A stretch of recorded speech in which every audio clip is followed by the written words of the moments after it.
강화 훈련 도중 거꾸로 떨어져서 죽을 뻔한 썰. 유튜브에서 썰왕썰래 영상 재밌게 보고 있어서 저도 군생활 도중에 있었던 썰 하나 풀어보려고 합니다.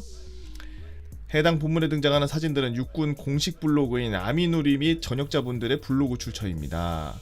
저는 15년도, 17년도 공수특전여단 장비 정비중대에서 특전병으로 복무했던 병사인데요. 장비 정비중대는 강화 혹은 공수훈련에 사용되는 장비들을 해상훈련 시 사용되는 장비들을 전문으로 정비하는 중대입니다. 특전병들은 4주간 기초 훈사훈련을 이수하고 특전사령부에서 대기하다가 전국에 있는 공수여단으로 뿌려지는데, 자대 배치를 받고 나면 짧으면 2주, 한 달 이내에 특수전 교육 여단이라는 곳으로 가서 공수 기본훈련을 무사히 이수해야 진정한 특전병으로 군생활을 시작하고, 고소공포증으로 인한 강화 거부, 여타 다른 사건 사고로 특교단 내에서 일으키게 되면 그 즉시 퇴교 처리가 이루어지고 자대 복귀 이후 일반 육군 부대로 전출이 됩니다. 일반적으로 가장 힘든 기수는 특전 부사관 후보생들과 같이 훈련받는 기본 기수, 가장 편한 기수는 국정원을 비롯한 국가기관 직원들과 함께 받는 훈련받는 개꿀 기수로 나눠지는데, 공수 후 기본 훈련은 총 4주 동안 진행되고 자세한 훈련 내용은 말씀드리기 어렵지만 간단하게 각 주차별로 기초 체력과 자세 숙달, 모형탑 4회 기초 강화로 이루어져 있죠. 저와 같은 여단으로 가게 된 제 동기들은 거의 한 달 만에 배정된 신병이었기 때문에 빠른 실무 투입을 위해 자대를 배치받은 지 일주일 만에 특교단으로 보내져서 훈련을 받게 되었습니다. 그때까지만 해도 저는 고소공포증이 없는 줄 알았습니다. 높은 건물에 올라 유리 바닥을 밟아도 그렇게 무섭지가 않았었거든요. 파란 복장을 입고 스머프 교관들이 토 나올 정도로 힘든 기초 체력 단련을 끝내고 비행기 이탈, 착지 자세 같은 동작을 수천 번을 반복하는 자세 숙달도 끝나고 하는 소리가 나는 11m 모형탑 훈련도 무사히 마치고 나서 드디어 4주차 기초 강화의 날이 시작되었습니다. 보통 민간인 분들은 강화라는 걸 접하기 어려운 타군 출신들은 강화하면 헬기 혹은 비행기에서 멋있게 뛰어내리는 걸 상상하시겠지만, 특교단에서는 주로 코끼리라고 부르는 기구에 이용한 강화가 이루어지는데, 위에 사진을 보면은 하얀 기구를 보고 코끼리라고 합니다. 왜 그렇게 부르는지 감이 오시나요? 무튼 저를 비롯한 모든 공수훈련생들은 후들은 장구류를 착용한 상태에서 차분하게 본인들의 강화 차례를 기다리고 있습니다. 강화 순번이 되면은 교육생 번호순으로 차례차례 이런 노란색 바켓에 담겨서 탑승을 하게 되죠.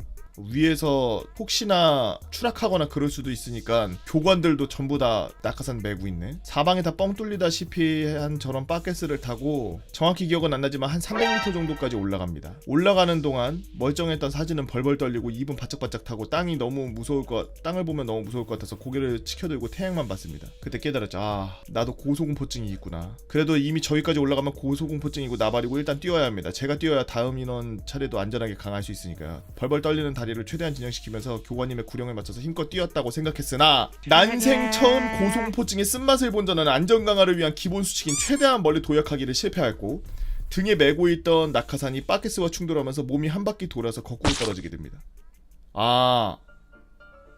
조금 이렇게 앞으로 멀리 뛰어야 되는데 이만큼 뛰어가지고 가방이 걸렸구나, 꿍 하고서 그 다음에 한 바퀴 돌았구나. 이렇게 거꾸로 떨어지는 바람에 낙하산이 상기되지 않아서 낙하산 줄이 제 목을 휘감았고, 다행히도 공수훈련 과목 중에 이런 사고에 대비한 대처 방법도 있었기에 놀란 가슴을 진정하고 침착하면서 뒤엉키고 휘감긴 산줄을 풀어내는 데 성공했고, 아니 몇 초 만에 떨어질 텐데 이거? 심각한 부상 없이 착지하는 데 성공했고, 나머지 모든 강화를 마칠 수 있습니다. 이후 저의 강화를 지켜본 여러 교관님들은 내가 교관을 10년 넘게 했지만 너처럼 대가리부터 떨어진 사람은 처음이다. 이 교육생을 봐라. 이렇게 거꾸로 떨어져도 낙하산은 무조건 펴진다. 모두들 걱정 말고 강화해라 라는 말씀을 하셨고, 저는 그렇게 특교단은 물론 자대에서 소문이 쩍 퍼져서 전역하기 전까지 심청이라고 불렸습니다.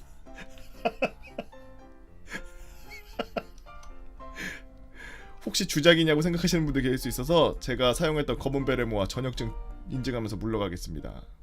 공수 특전여단, 멋있네. 야, 병으로 갔지만 훈련은 특전사 애들이 받는 그렇게 100%까지는 아니어도 그런 훈련을 받았네. 고생이 많았고.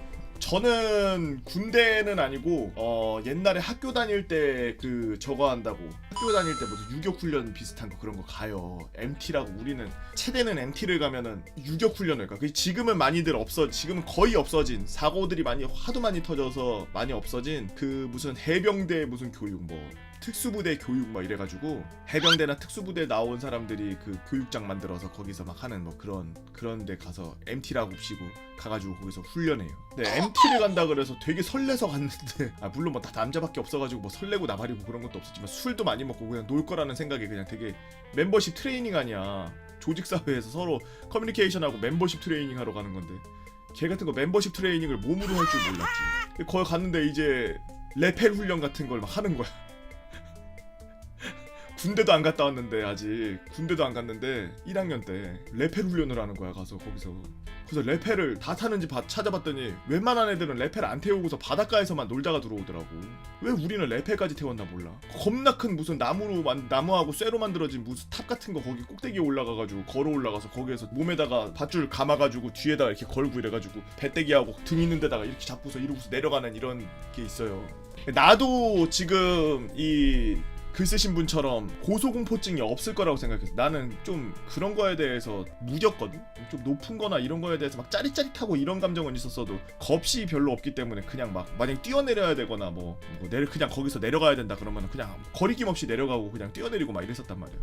옛날에 친구들하고 막 번지점프 하러 가고. 근데 레펠을 하러 가서 몸에다가 이렇게 착용을 하는데 선을 무슨 이렇게 끈이 개 얇아. 끈이 짱짱하긴 해. 근데 끈이 개 얇고 끈에 약간의 탄성이 있어. 되게 아주 막 무슨 고무줄처럼 띠용띠용 이 정도는 아니고 꽉 잡아당기면 살짝 늘어날 것 같은 그런 느낌의 약간의 탄성 같은 게 느껴져. 그리고 워낙 거기 오래 있어서 그런지 겉에 있는 데가 다 이렇게 부식됐다고 해야 되나? 그 묶어놓은 게 되게 불안하더라고. 그 무슨 고리 같은 거로 걸고 그 고리에다가 막 이렇게 끈 이렇게 묶어놓고서 쫙 잡아당겼는데 얼마나 그게 오래 묶여 있었는지 약간 이렇게 사갔더라고. 막 애들 막 앞에서 막 뛰어내린다는 표현보다는 이제 이렇게 하고서 뒤에 잡고 이렇게 하고서 뒤로 그냥 쭉 이렇게 일자로 발 뻗고서 기대야 돼. 기대고서 이제 몸이 완전히 그 바닥하고 수평이 된 상태에서 하강 그러고서 무릎 살짝 굽혔다가 탁 차면서 그다음 쭉쭉 내려가면서 이 손을 놓으면 되는 거고 손을 놨다 잡았다 손을 놨다 잡았다 하면은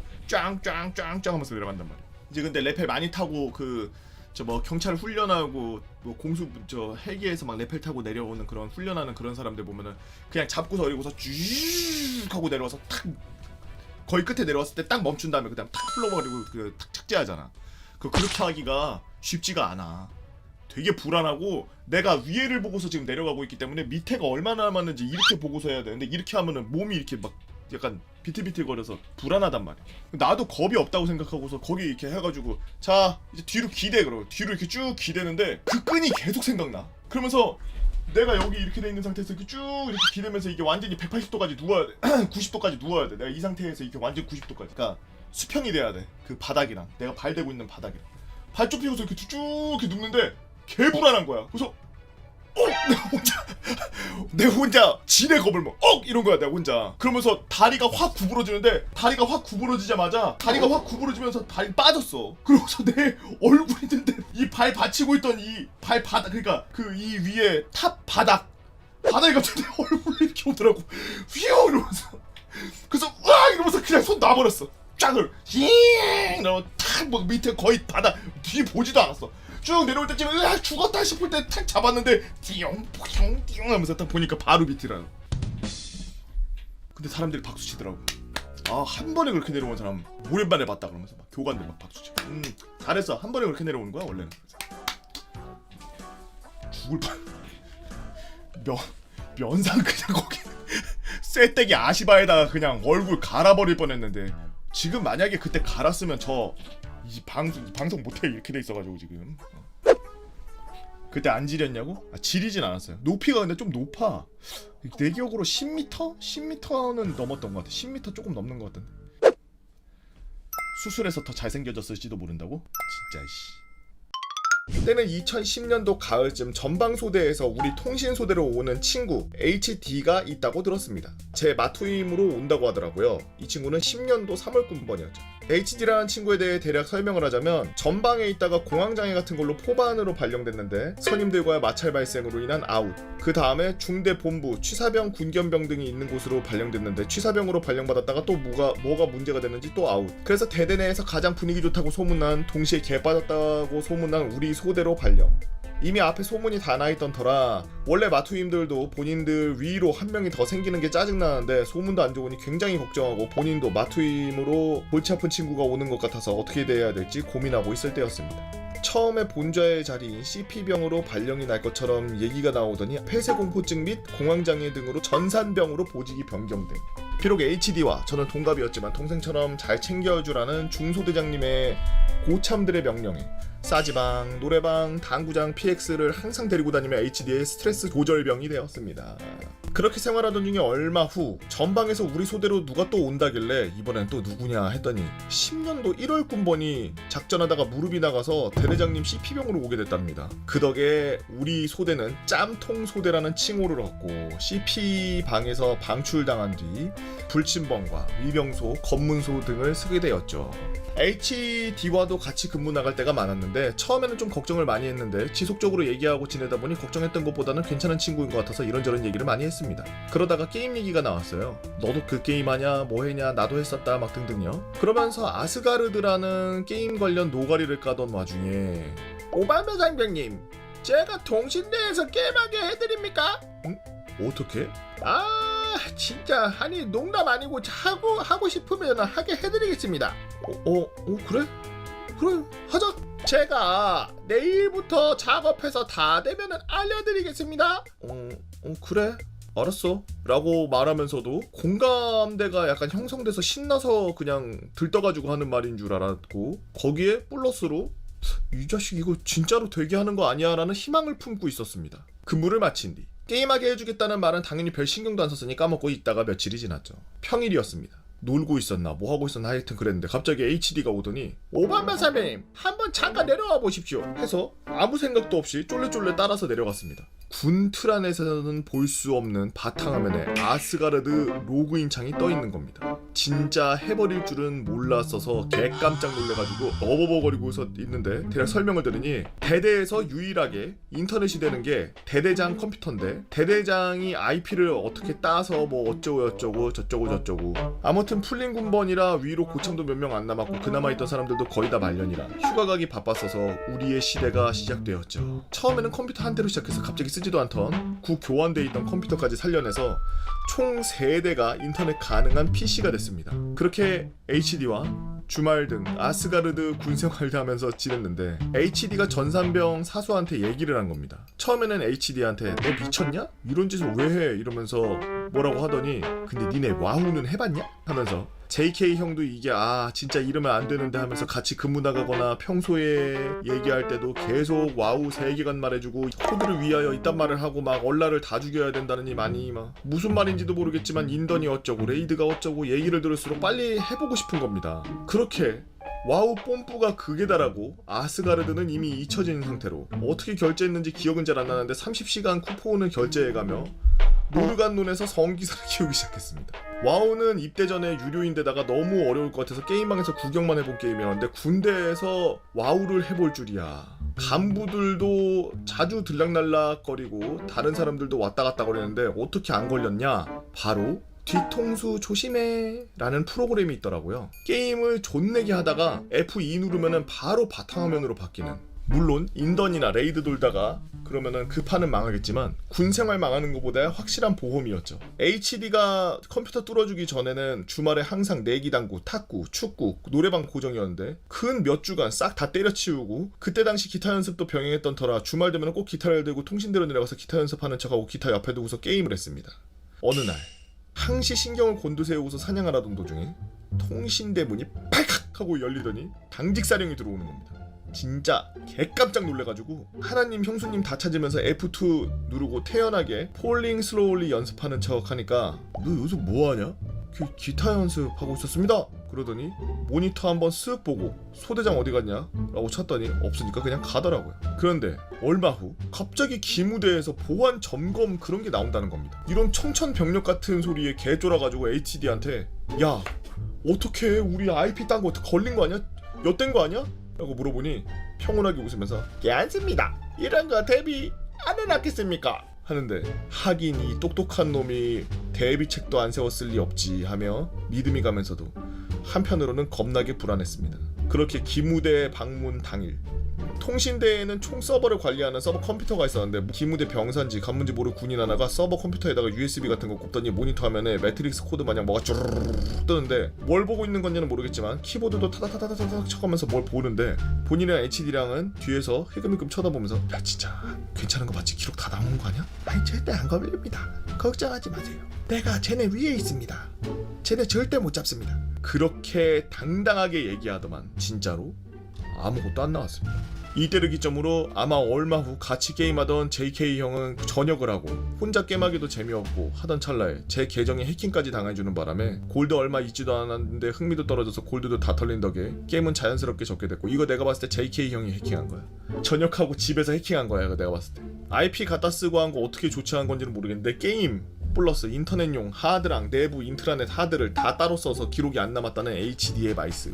나중에 그마저도 잘 안 하게 돼서 HD가 컴퓨터 그냥 다 원상복구 시켜놓고 게임용으로 쓰던 하드들 박살냈던가 했던 걸로 기억나네요. 이상 군대에서 와우했던 썰이었고요. 사진을 찍을 수가 없으니 증거는 없는데 기억이 뒤죽박죽이라 오랜만에 군대 수양록 뒤져보고 전역한 JK 형한테 온 편지 있길래 증거로 제출하니 채택 부탁드립니다 라고 오밤바에게 하고서 전화번호까지 썼네요. BGM 이승환의 끝. 이거 틀어놓고서 이걸 들어. 이걸 책을 봐라 이거야. 걔 군대에 있으면은 그냥 묵묵히 자기 임무하는 친구들이 있고 어떤 친구들은 그냥 생짜 떼쓰면서 안 하는 친구들이 있고 어떤 친구들은 명석하지만 그거를 자기 편하거나 아니면 자기 좋은 쪽으로만 사용하는 그런 친구들이 종종 있는데 그런 친구들 간부시켜야 돼요 사실. 그렇게 점이 아닌 면을 보는 그런 친구들은 간부시켜가지고 군대에서 썩게 만들어야 됩니다. 그래야 우리나라 군대가 발전이 있겠죠? 우선 저는 땡군단 헌병 특임대로 복무했습니다. 때는 제가 상병을 단 지 얼마 안 됐을 때 시기였습니다. 평소 다양한 사격 훈련이 많았던 부대 특성상 그날도 권총 사격 일정이 있었습니다. 와, 권총을 쏘네? 헌병은? 사격이 많다 보니 당연히 중대원들의 사격 실력이 좋았는데 그런 중대에서 저는 반대로 사격을 못하는 걸로 유명했죠. K1을 사용했는데 제가 평균 14발에서 15발을 쐈고 문제는 중대원들이 18발이 기본입니다. 20발 쏘면 그 중에 18발 꽂고 자기는 15발 맞춘다는 얘기야? 좋은데? 그렇게 사격장에 도착해서 사격을 시작하려는데 그날 좀 다른 점이 있었습니다. 자, 중대 전체 주목! 오늘은 콜트로 사격을 실시한다. 원래 K5를 사용해야 하지만 머벅과 간부들이 사용해야 해서 수량이 부족하기 때문이다. 어차피 군인이라면 다양한 무기를 다룰 줄 알아야 하니 이번 기회에 숙달시켜서 사격 숙련도를 높일 수 있길 바란다. 이상. 중대장 말을 듣고 그런가 보다 했습니다. 당시 한 번도 쏴본 적 없던 총이었고 야 콜트는 나 무슨 그 전쟁 FPS 게임에서 나봤는데 고참 선임들급만 몇 번 쏴봤다고 잘 맞는다 그러길래 그런가 보다 라고 했죠. 이게 콜트예요. 그렇게 세 번째 조로 사로에 올라가서 사격을 하기 시작했습니다. 앞에 조 인원들이 사격을 하는 것을 보았는데 20발 중에 12발 정도 맞는 것 같았습니다. 그걸 보고 아 오늘은 나도 권총 좀 맞추겠지 하고 제 차례가 왔습니다. 그런데 사로에 들어서니 부사수도 마침 친한 간부였죠. 뭐야 투수하냐? 투수 너 총 개모 쏘지 않냐? 아닙니다. 잘 보십시오. 사격장에서 웃어? 사격장에서 웃어! 개이씨! 사격 통제관이 지시 후 사격을 시작하는데 그날은 총만 다른 게 아니라 표적지도 달랐습니다. 본래 뽑아야 했던 양식을 모르던 막내 간부가 이상한 다른 걸 뽑은 겁니다. 근데 이 표적지 중앙에 검은 원안에 들어가면은 티가 안 나서 사수랑 부사수도 맞았는지 안 맞았는지 모르는 겁니다. 그래서 부사수들이 사격 중에 원 밖에 맞춘 걸 얼추 명중했는지로 파악했습니다. 아 이런 식으로 밖에 맞아야 까만색에 맞으면 티가 안 나니까 이런 식으로 8발밖에 없다면 12발이 안에 맞았다는 걸 알 수 있었죠. 왜 이렇게 말하냐면 사격을 할 때는 한 발 쏘고 가서 확인하고 한 발 쏘고 가서 확인하는 게 아니에요. 몇십 미터 앞에 있기 때문에 20발 다 쏘고 그다음에 마지막에 표적지 확인 하면서 총 다 내려놓고 그리고 부사수가 총 지키고 있는 상태에서 그대로 가서 거기서 표적지 떼와요. 표적지 이렇게 보면서 이렇게 와서 확인하거든 몇 개 맞았나. 근데 지금 같은 경우에는 이 멀리 있는데 까만색으로 돼 있으니까 여기가 푹푹푹 거리면서 찢어지면 갈라진 것처럼 이렇게 티가 나는 경우도 있는데 권총 같은 경우에는 미리수가 작다 보니까 아예 티도 안 나나 봐. 그렇게 맨 끝사로에서 사격을 하는 저는 당연하겠지만 오지게 못 쐈습니다. 야, 어디다 쏴 너? 야, 아예 표적지 근처도 안 가는 것 같은데? 아, 이게 생각보다 어렵습니다. 처음 잡는 총인데 반동도 강하다 보니 아예 표적 오른쪽 맨 땅에 흙만 튀기고 있었습니다. 여기까지는 그냥 총을 오지게 못 쏘는 걸로 끝나는데 갑자기 헌병 단장 대령이 방문하면서 일이 생깁니다. 당시 단장이 조용히 쓱 와서 사수들이 신경 쓰일까봐 말도 안 하고 344로 뒤에서 지켜보고 있었습니다. 근데 344로는 다음 사격을 준비하던 선임들의 대화를 자연스럽게 듣게 된 거죠. 야, 활쏘라 누구야? 봐봐. 야, 저 투수 아니야? 아니, 제 표적지에 맞은 표시가 하나도 없는데? 야, 뭐야? 전부 가운데 꽂은 거 아니야? 야, 그런가 보다. 미쳤다. 당시 진짜 한 발도 못 맞추는 저를 보고 선임들은 원안에다가 전부 꽂아 넣은 줄 알았던 겁니다. 맨 끝사로에 위치한 저였기에 뒤에 튀기는 흙도 표적을 관통하고 튀는 것처럼 리얼한 상황이 더 그럴싸해 보였죠. 그렇게 사격이 끝나고 표적을 확인하는데, 야, 수수야, 너 한 발도 못 맞힌 것 같은데? 아무리 그래도 한 발은 맞았지 말입니다. 보십시오. 엄청 들어갔지 않았습니까? 아니, 이거 앞에 애들이 쓴 거잖아. 너 전부 이상한 데 쐈어. 표적지를 확인을 안 하고 그냥 표적지 뚫리는 걸로 대충 확인했나 보다. 계속 한 표적지만 계속 썼나 봐. 당시 압사로 인원들이 사격한 표적지를 교체하지 않고 원안에 18발이 꽂혀 있었지만 앞에 2명이 도합 18발을 넣은 것이었습니다. 제 건 하나도 없었습니다. 그렇게 대화를 하는데 갑자기 중대장이 저를 부릅니다. 야, 투수, 표적지 가지고 오도록. 뜬금없는 호출과 중대장 옆에 서 있는 단장님을 보고 저는 간담이 손을 했습니다. 아씨, 나 삐댔네. 아씨. 그렇게 표적지를 가져와 중대장에게 건네니 중대장은 슬쩍 표적지를 보고 고개를 한번 끄덕이면서 단장에게 드리는 겁니다.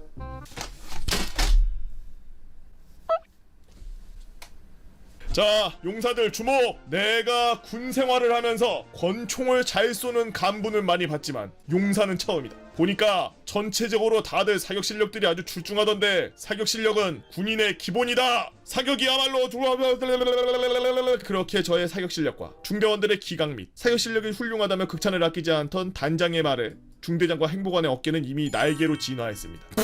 당연히 이 상황이 어리둥절한 저는 멍하니 뒤에 있었죠. 뭐지, 트릭인가 개꿀잼 몰카 그런 건가? 그렇게 말을 마친 단장님은 저를 부르시고 그래, 이름이 뭔가? 상병트수. 아주 훌륭해. 역시 상병장들이 아주 잘하는구만. 중대장! 이 용사는 내가 2일 줄 테니 나중에 올려. 당연히 저는 미칠 듯이 기뻤고 동시에 어안이 벙벙했습니다.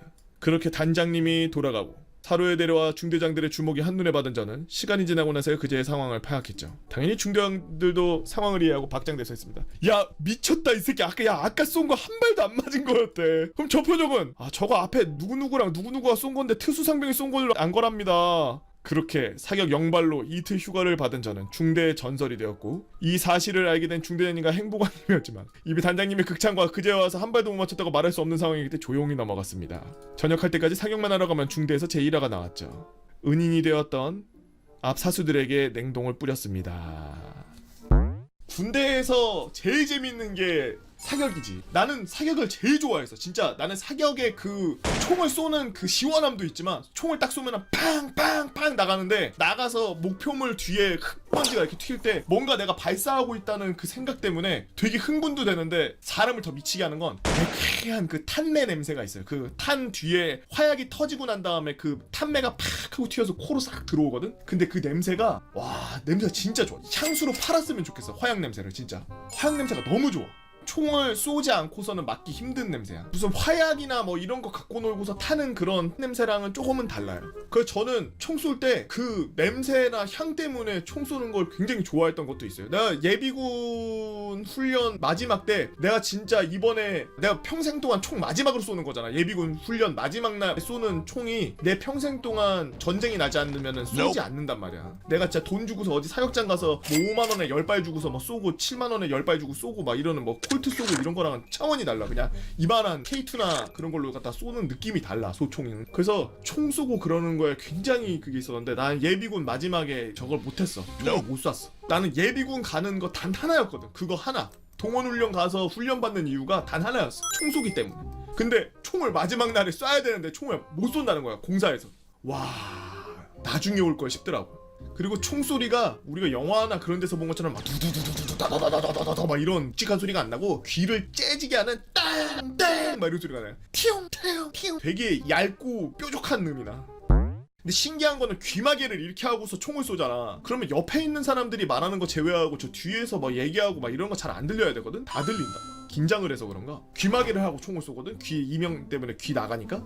빵빵빵빵 쏘는데 뒤에서 전사로 사격금지 그러면은 빵빵 쏘고 있다가도 전사로 사격금지 그러면 딱 들려. 그러니까 이게 귀마개가 엄청 고음이나 막 진짜 폭발하는 그런 충격음은 막아주고 다른 말소리나 이런 건 들리게 해주는 그런 건가 봐. 귀마개를 누가 주는 게 아니라 자기가 사서 써야지.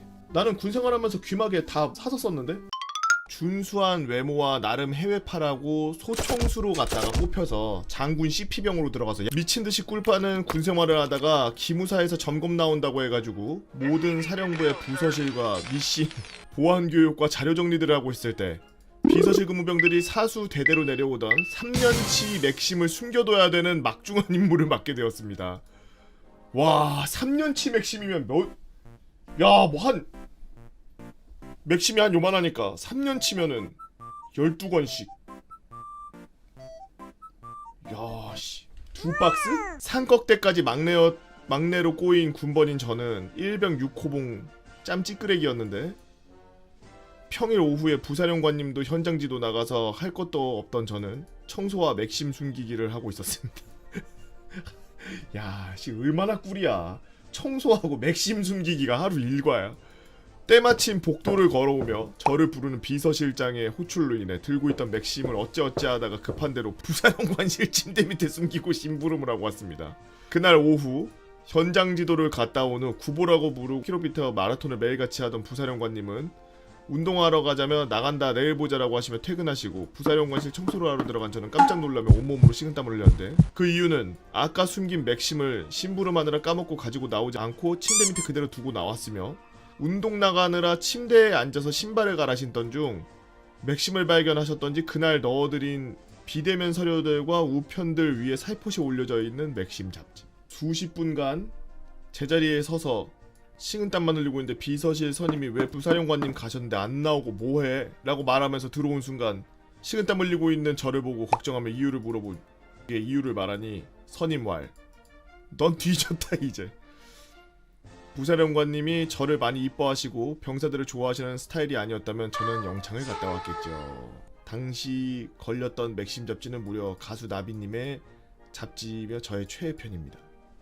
이게 군대를 안 갔다 오고 일반적으로 이제 미필이시거나 이제 여성분들 중에 이제 군대를 안 가신 여성분들 같은 경우에는 이거 무슨 말인지 이해가 잘 안 될 건데 그냥 일반 저 선생님들한테 걸린 게 아니라 만약에 내가 사는 데가 경기도야. 경기도 교육감님한테 걸린 거랑 비슷한 느낌인가? 경기도 부교육감한테 걸린 느낌? 대마초를. 그런 불법적인 걸. 뭐 대마초는 좀 너무 갔나? 내가 중학생인데 포르노를 부교육감님한테 걸린 것 같은? 부사령관님께서 그 전에 맥심을 좀 그래도 재밌게 보셨던 분인지 이거 꽉 막히신 분들은 그냥 겉에 표지만 보고 뭐야? 야한 거 이거 읽네.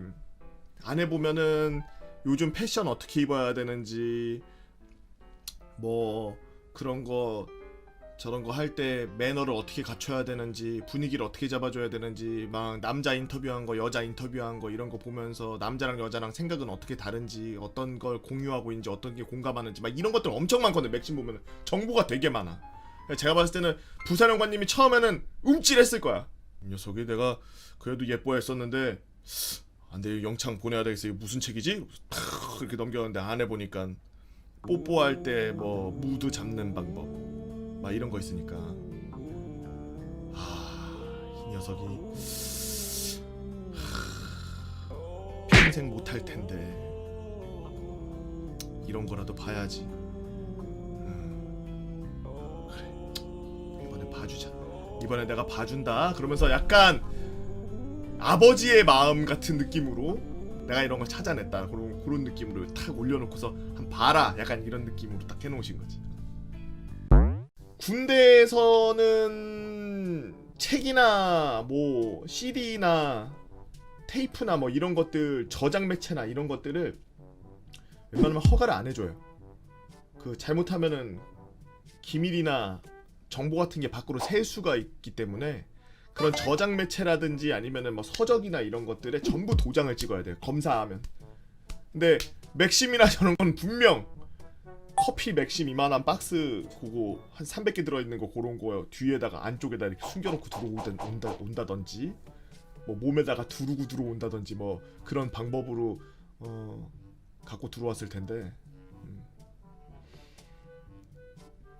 지금 다른 사람한테 걸린 것도 아니고 보통 부사관들은 좀 이해를 잘해주거든.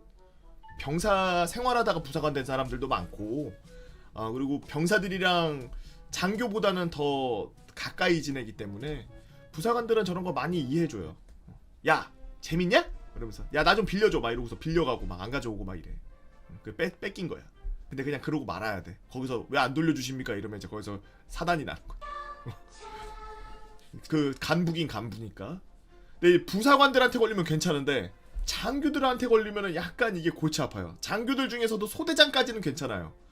소대장들은 또 그 이제 막 갑자기 온 지 얼마 안 돼서 자기 밑에 막 10명, 20명씩 데리고 있는 사람이다 보니까 자기가 부임한 지 얼마 안 돼서 애들을 그렇게 관리해야 되니까 애들이랑 되게 친하게 지내려고 막 억지로 막 그런 그 뭐랄까 시간이 다 해결해 주는 건데도 불구하고 그걸 빠르게 하기 위해서 막 억지로 막 병사들이랑 같이 잔다든지 한 달? 막 억지로 막 시간을 내서 막 플레이스테이션 갖고 와서 막 같이 논다든지 막 게임기 갖고 올라와서 막 같이 놀자 그러고서 축구한다든지 애들 막 자고 싶은데 막 깨워가지고 나가서 족구를 한다든지 야구를 한다든지 막 이래요. 소대장들은 친하게 지내고 싶어요. 그래서 소대장들은 어쩔 수 없이 되게 생활에 긴밀하게 맞닿아 있기 때문에 아마 소대장들한테 저런 걸 걸렸어도 그냥 소대장들이 야 그런 거 허가 받은 거야? 막 이러고서 아직 못 받았습니다. 그러면은 이 새끼 다 걸리게 그렇게 하고 다니면 안 되지. 우선은 내가 위에다가 보고하고서 확인해 볼 테니까 그때까지는 내가 갖고 있겠어. 그러면서 막 가져가고 그러고서 그냥 없애버리고 없던 일에 해주고 막 이러거든. 그러니까 간부로서 막 약간 카바 쳐주는 병사들의 그런 생활 편의를 위해서 카바를 쳐주고 이런 것들이 있는데 지금 걸린 건 부사령관이잖아. 오히려 되게 높은 데 계신 분들일수록 좀 너그러워요. 병사들, 일개 병사들한테는 되게 너그럽게 행동하고 그리고 이제 여러분들은 잘 모르겠지만 그 위를 갈고요. 다 이제 지나가면서 아이고 고생들이 많다. 행복하는 잠깐 나 좀 보지. 그 중대장도 거기서 중대장이나 행복하냐 다 데려놓고서 야 내가 얼마 전에 내 책상 그 있는데 그 사무실 거기서 맥심을 발견했어. 맥심 말씀이십니까? 예, 맥심 말씀이십니까? 누구가 갖다 놨다고는 내가 말을 안 하겠지만 병사들 그 관리를 좀 똑바로 해야 되지 않겠나? 중대장 맞아 아니야? 예? 뭐 중대장 알겠습니다. 그럼 나는 그냥 그렇게 알고 간다. 그러면 이제 어떤 행복한 막 중대장 부대장들 집합시켜. 부대 집합하시랍니다. 부대장 집합하시랍니다. 부대 집합하시랍니다. 막 닥치고 앉아. 부대장들 막 중대장 행복한 야 중대장 야 내무실에 있는 거 허가받지 않은 서적 싹 다 모아. 어떤 허가받지 않은 거 갖고 오라고. 가겠습니다. 알겠어 가져오겠습니다. 나가면서 막 분대장들끼리 어떡합니까? 야 어디다 숨기지? 보통 군대는 이렇게 불러가요. 높으신 분들은 인자하고 우리 바로 위에 있는 분들은 우리를 도구 사용하듯이 보고님 안녕하세요. 솔라 악수 거부남으로 유튜브에 올렸던 청자입니다. 보고님께서 솔라 악수자를 아셔서 괜히 뿌듯했던 터라 조금이라도 유튜브에 도움이 돼보자 제 군대 썰 중 몇 안 되는 재밌었던 썰을 한번 써볼까 합니다. 때는 2014년 여름일 겁니다. 저 14년도 2월 군번으로 땡땡사단 땡땡연대 땡대대 GOP로 전입을 하게 되었습니다. 제가 있던 대대가 담당하던 GOP 같은 경우에는 진입 통로가 제가 있는 본부중대를 지나서 쭉 올라가서 소초로 들어가는 길인데 대충 모양으로 설명하자면 이런 그림은 괜찮아요 여러분. 이런 그림은 첨부하셔도 됩니다. 보통 제가 군대 내부의 길이나 이런 것들 그림으로 그리지 마라! 절대 그런 거 보여주지 마라! 라고, 그리고 편집할 때 그런 거 편집 다 잘라라! 라고 했지만 이건 알아볼 수가 없어. 거의 난수 방송이야. 이거는 거의 피카소. 저기 동그랗게 쳐져 있는 데가 본부중대인데 저기를 지나 소초로 올라가는 형식입니다. 물론 경사가 급한 거는 덤이고요. 야 진짜 저 GOP인데 경사 장난 아니던데. 그냥 절벽 같은 데 올라가던데. 솔직히 네 발로 올라가도 될 것 같아. 손까지 써서 네 발로 이렇게 올라가도 될 것 같을 정도로 겁나 가파르더라고. 아무튼 서론이 길었으니 다 이제 본론으로 들어가 보겠습니다. 군대마다 시설관리병이 존재하는데 제가 있었던 곳도 마찬가지로 시설관리병이 있었습니다. 시설관리병의 임무가 아주 다양하게 있었지만 그 중에서 GOP에서 시설관리병의 임무 중 가장 중요한 임무는 바로 물을 관리하는 임무였죠. GOP 쪽은 산 쪽이라 공급하기 힘들 수 있는 여건도 있어서 자칫 물 관리를 못하면 지옥이 펼쳐집니다.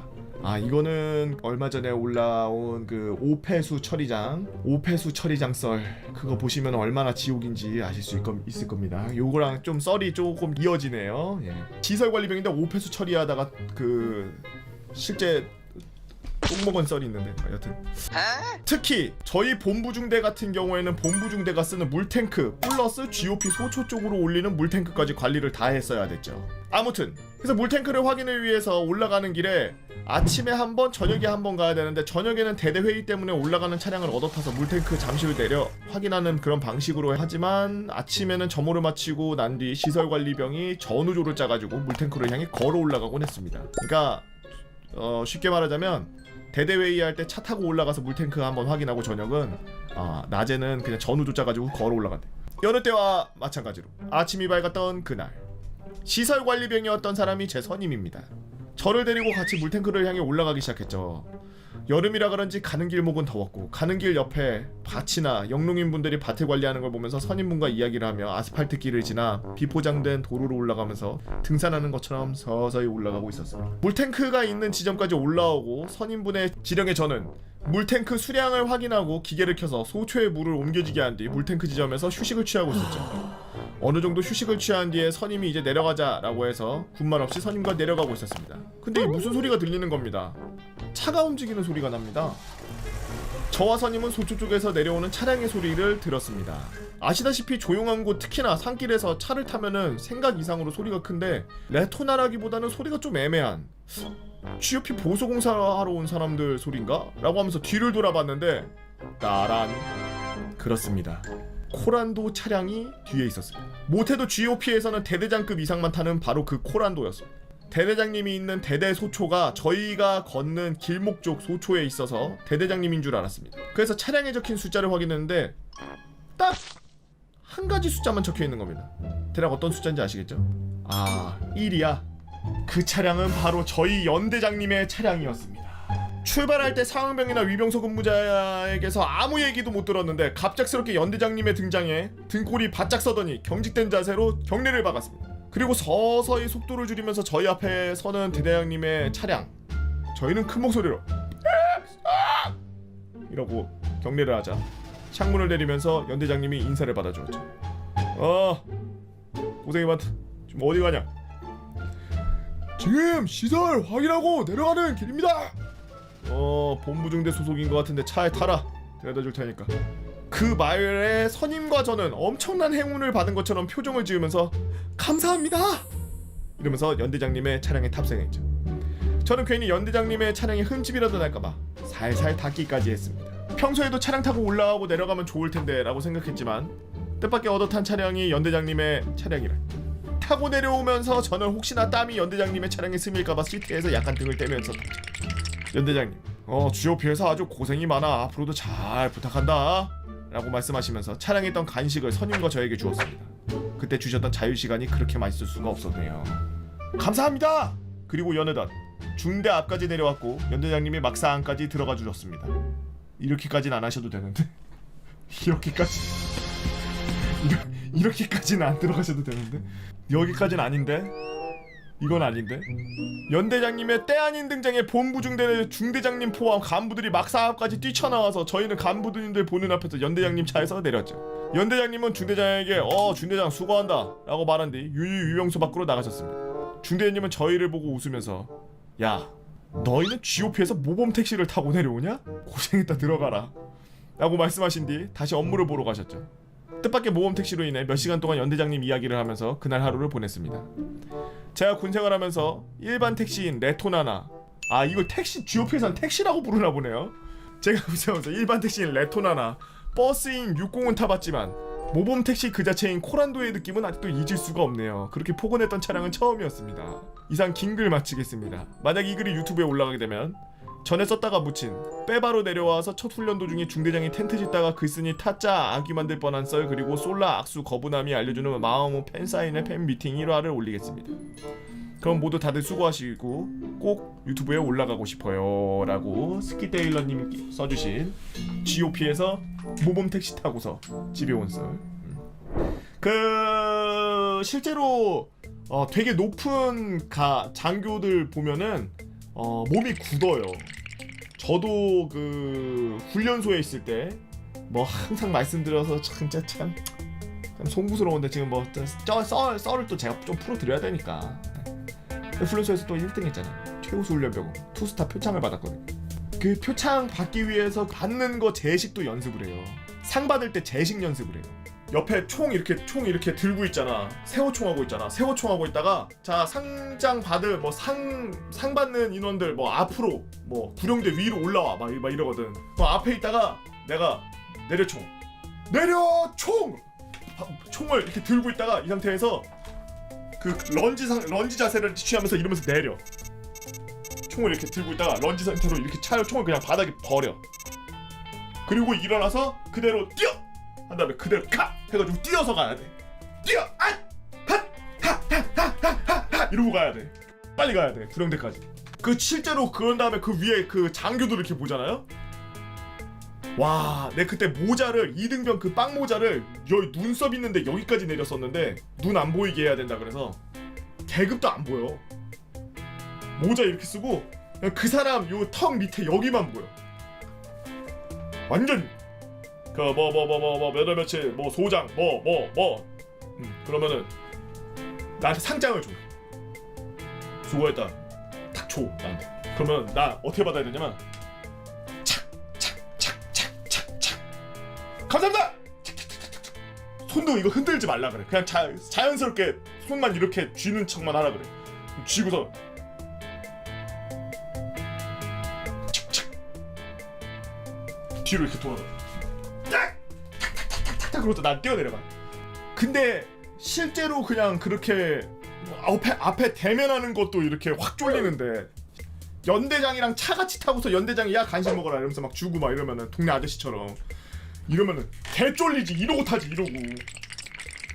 내가 저 등에 그 땀이 묻을까봐 등을 띄고서 탔다는 게 난 완전 이해가 돼. 이러고 내려가지 이러고. 여튼 연대장이랑 차 탔다는 거 참 신기한 썰이네요. 재밌는 썰 잘 읽었습니다. 여러분들은 어떤 재미난 썰이 있나요? 여러분들의 재미난 썰 네이버 카페 개보고 팬 다 모여라 개팬다로 오셔서 썰어썰레 게시판에다가 글 남겨주시면 유튜브로 업로드하도록 하겠습니다. 여러분들의 재미난 썰 많은 업로드 부탁드립니다. 네이버가 아니지. 저는 대충 18년도에서 19년도부터 썰랑썰레로 군 조기교육을 받고 21년도 4월에 입대하여 22년도 10월에 전역한 복학생입니다. 군입대 전 저는 대학교 2학년을 마치고 해군으로 입대할 생각이었습니다. 주변에 해군으로 간 친구들도 많은 이유도 있고 무엇보다 집에서 해군 훈련소까지 차로 버스로 20분이면 도착하는 초군세권이라 입대할 때 편하겠거니 하고 2학년 종강하자마자 휴학하고 해군병에 지원했죠. 근데 해군이 저를 안 받아주더라고요. 당시에 코로나가 한창일 시에 육해공 불문하고 지원율이 매우 높았다고 들었습니다. 논산으로 매주 수요일을 PC방에서 대기를 탄 결과 2달여 만에 4월에 턱걸이로 육군훈련소에 입대할 수 있게 되었습니다. 문제는 바로 그 다음 주 월요일이었다는 거죠. 일주일 동안 국내 이곳저곳 친구들이랑 만나면서 짧은 준비를 마치고 저는 논산으로 향했습니다. 사진으로 보던 호국유람이 눈앞에 있는 것 같았는데 그냥 신기했죠. 근데 뭔가 군대 간다는 게 실감이 잘 안 났던 것 같아요. 당시에 코로나 때문에 입소식을 안 해서 가족들과 정문에서 헤어졌고 들어가기 전에 어머니 얼굴을 보고서 눈물이 쬐끔 났던 기억이 나네. 분대장들이 방호복에 페이스가드를 차고 마스크를 나눠주면서 앞사람과 거리 3m 유지합니다. 가까워질 때마다 경고합니다. 라고 하면서 했던 게 생각나네요. 간단하게 코로나 관련 증상 조사받고 입소 진행했던 기억이 납니다. 훈련소에서의 생활. 입대하고 그 다음 날이 기억이 났는데 05시 반의 기상에서 21시 반까지 진짜 아무것도 안 하고 앉아만 있었습니다. 2주일 동안 정말 바닥에 앉아서만 생활했는데 다들 엉덩이가 다 까져 있었죠. 아니 뭐 얼마나 앉아있게 했으면 엉덩이가 까져 집 물렀단 말이야?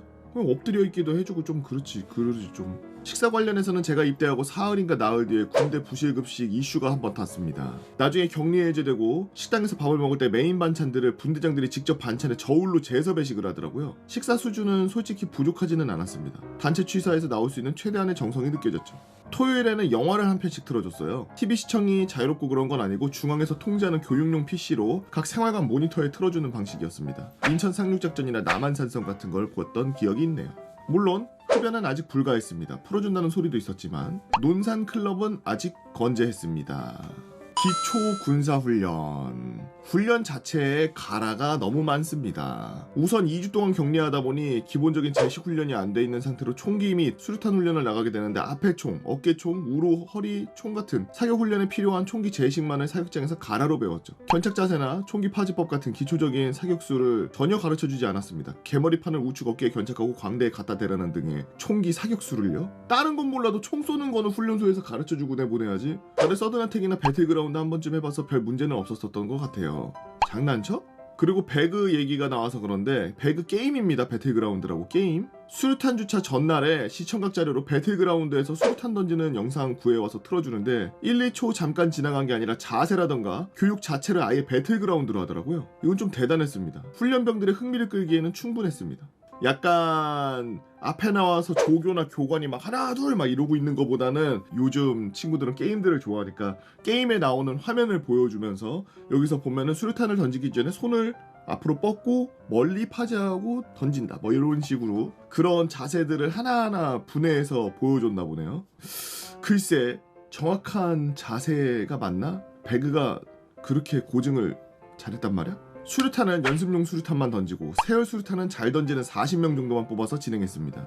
그마저도 우리 중대는 부처님 오신 날과 겹쳐서 세열 수류탄 훈련이 아예 없었죠. 연습용 수류탄만 던졌다고? 연습용 수류탄만 던져도 돼. 연습용 수류탄만 던져도 무게감만 알면 돼. 이게 사실 수류탄은 무게가 얼마나 나가는지 모르기 때문에 처음에 던졌을 때 바닥에다 꽂아버리는 인원들이 있거든요. 조금 무거워. 그리고 잡기도 애매해. 그립이 약간 어중뛰어요. 그립이 완전 이렇게 동그랗게 공 던지기 딱 좋게 그런 야구공 모양이면 딱 좋을 것 같은데 잡기가 조금 이게 그립이 약간 이상해. 애매모호해. 약간 익숙하지 않으면은 약간 던지기가 좀 그래. 화생방도 방독면 착용하는 훈련하고 CS탄 안 터뜨렸습니다. 이 저거 때문에 그러나? 코로나 때문에? 콧물 흘리고 막 이러면 비말 전염되니까? 자대 생활. 후반기 교육을 마치고 저는 1군단 이하의 어느 야전의 통신부대로 자대 배치를 받았습니다. 인사과에서 분류를 마치고 기다리고 있으니 제 선임이 저를 데리러 오더라고요. 보이는 대로 경례를 했는데 점심 먹고 나서 병사간에 경례할 필요 없다고 하더라고요. 근데 저 전역하고 나서 다시 생겼답니다. 부대 분위기. 뭐 그렇게 나쁘지 않았습니다. 시설도 새 시설이고 통신병과 특성상 타 병과에 비해서 여간부 비율이 많아서 분위기가 좋았습니다. 분위기가 좋다는 말뜻은 간부랑 용사 사이가 친하고 그 군대 특유의 딱딱함과 칙칙함이 없었다는 말입니다. 단점으로는 간부들과 용사들이 친하니까 이제 용사들이 좀 엇나가는 일을 해도 쓴소리가 하기 힘들다라는 정도. 동기생활관 그리고 6개월 동기제. 1군단 아래 어느 부대가 다 그렇듯 동기생활관이었고 6개월이 동기제였습니다. 1에서 6월까지가 동기, 7에서 12월까지가 동기. 제 선임부터 후임들까지 다들 공감하는 부분이 있었는데 바로 6개월 동기제는 너무 길다는 겁니다. 동기 사이에 같은 주특기를 가진 경우 뒷 군번이 묻어가는 경우가 종종 있었죠. 선후임 관계. 전체적으로 선임이 후임 눈치를 많이 보는 분위기가 깔려 있어요. 저 같은 경우에는 이렇게 말하면 얘가 기분이 나쁠까? 저렇게 말하면 기분이 좋으려나? 하는 생각이 하는 경우가 많았고 저도 제 선임들이 저를 배려해서 말을 하니까는 저도 나중에 후임들에게 신경을 써서 말하게 되는 선순환이었던 것 같습니다. 단점은 해야 할 말임에도 하지 못하는 경우가 있었죠. 방탄 똑바로 좀 써. 전투조끼 쪼여. 총구 사람한테 향하지 마. 등의 지적질을 하는 말은 누구나 듣기 싫을 테니 누구야 지적하고 싶진 않은데 라고 시작했죠. 병사군번으로 18군번인 어느 중대 하사님의 말씀으론 요즘 선우임 관계는 그냥 한마디로 사회에서 형동생 관계와 완전히 일치한다고 말씀하시더라고요. 야 방탄 똑바로 써라 라고 말하면은 예쁘게 말한 거 아닌가? 우리 때는 개머리판으로 조졌네. 갑자기 머리통이 흔들릴 정도로 뻑 소리가 나면 뭐야 뒤에 쳐다보면 악마 선임이 야 방탄 똑바로 써 이 회사의 새끼들아 탁탁 개머리판으로 방탄 다 때리고 그냥 일반적인 악마 선임 아니어도 손바닥 가운데로 갔다가 방탄 위에서 이렇게 찍어버리고 막 이랬는데 똑바로 써라 방탄 똑바로 써라 이러면서 팡팡. 그게 정상적인 건 아니지만 누구야 지적하고 싶진 않은데 이거는 조금 너무 군인답지 않지 않은 거 아니야? 전쟁 났는데 아미 막 총알 막 날라오 막 정성 대포하려고 야 총알 갖고 와야 아미 씨 총알 갖고 오라고 야 빨리 뛰어 막 이래야 되는데 누구야 내가 이런 말 하면은 너한테 힘든 건 아는데 지금 총알이 많이 부족한 것 같다. 총알 좀 혹시 갖다 줄 수 있겠어? 기분 나쁘다면 미안해 막 이러고 있을 수는 없잖아. 전쟁 나는데 민씨가 이게 군대야 뒤질라고 이게 뭐야. 병사들 스마트폰 사용 전군 공통적으로 17시부터 22시 주말에는 08시부터 21시까지 스마트폰 자유롭게 사용할 수 있고 주말 스마트폰 연등 24시간 휴대폰 시험 부대 등 부대마다 다 다르게 이루어지고 있다고 합니다. 애들 폰 보느라 안 뛰어노는 거 아니냐 뭐 이러는데 휴대폰 받고 풋살하는 애들은 풋살하고 탁구도 치고 그랬습니다. 전투력 이대로 기대할 수 있는가? 물론 지금은 상당 부분 정상화된 걸로 알고 있습니다만 코로나 이후 배출되는 대부분의 병사들은 제대로 된 기초 군사훈련을 받지 못한 것으로 저는 느낍니다. 위에도 언급했다시피 신규대 동기들은 CS타는커녕 방독면조차 제대로 만져본 적이 없고 후임들 중에는 탄알집 교체를 할 줄 모르는 친구가 있었는데 이건 좀 충격이었죠. 클리크 조종도 조교들이 대신해줘서 자기는 한 번도 클리크 조종을 해본 적이 없다고 하길래 충격을 먹고 제가 가르쳐준 적도 있습니다. 그리고 솜니불이 보급됐다? 마지막으로 제가 전역하고 들려온 소식인데 육군에도 드디어 솜니불이 보급되었다고 하네요. 좋은 게 좋은 거라고 더 좋은 환경에서 공부하길 바랄 뿐입니다. 뭔가 자세한 설명을 하면 문제가 생길 것 같아 최대한 문제 없도록 적어봤습니다. 통신병 출신이다 보니 군생활의 대부분을 근무 쓰면서 보냈는데 통신 쪽에서 있다 보니 썰을 풀려면 보안에 위배되는 일이 많아 이만하겠습니다. 부대 바이 부대라고 하는 개인적으로 근무하고 생활하는데 불편함은 없었지만 이 나라의 국방을 생각하면 우리 부대는 각성을 좀 해야 되는 게 아니었나 하는 생각입니다. 안녕 이러면서 서로시님께서 올려주신 썰랑썰레였습니다. 코로나 때문에 그때 전염되면 안 됐으니까 전체적으로 그냥 인원만 충원해서 걔네가 그대로 집에 갈 수 있게만 한 것만으로도 기적이었다고 봐야지. 그때 당시에 전 군대가 다 전염돼도 모자를 판이었는데 전염됐다는 부대 진짜 들려오는 소식이 한둘밖에 없었으니까 잘했어요. 뭐 이제는 뭐 정상화됐다 그러니까. 경례 안 한 것도 제가 봤을 때는 상호간을 경례하면서 비말 튀니까 경례 못하게 했던 게 아닌가 싶어요. 창상 하면서 얼굴에다가 막 뱉으니까 병사들끼리는 경례하지 마라 이런 거 아닐까. 이때는 좀 특수한 경우라 군대가 막 다 그때가 다 특수하죠. 뭐 어때 무슨 사고가 터져서 뭐 갑자기 뭐가 강화된다든지 뭐가 엄청 풀린다든지 뭐 그런 부분도 다 특수하다고 볼 수 있기 때문에 저는 옛날 군대를 갔다 온 사람이지만 뭐 비난하고 싶은 생각은 없습니다. 그냥 상황에 맞춰서 그렇게 적시적소에 빠르게 적응하는 것도 하나의 군대의 또 그게 저거니까요. 시스템적인 그런 또 장점 중에 하나니까요. 결국에는 그래서 군대에서 코로나 단체로 40만 명씩 배출 안 해서 다행이지 뭐. 그죠 뭐 이 정도 했으면 뭐 선방했다고 봐요. 뭐 총 쏘는 거야. 뭐 총 쏘는 것도 10분 가르쳐주면 쏘지 뭐. 다 뭐 할 줄 알지 뭐.